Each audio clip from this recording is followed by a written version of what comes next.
हाय दोस्तों, हुर्फ को मिलाकर कैसे पढ़ना है आज हम इस वीडियो में देखेंगे।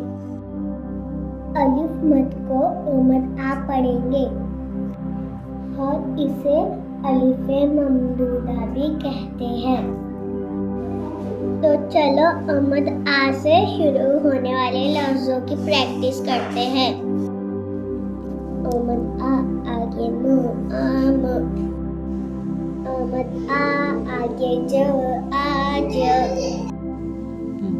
मद आ आगे ग आग, मद आ आगे ब आब, मद आ आगे स आस, मद आ आगे न आन, आगे प, मद आ आगे प आप,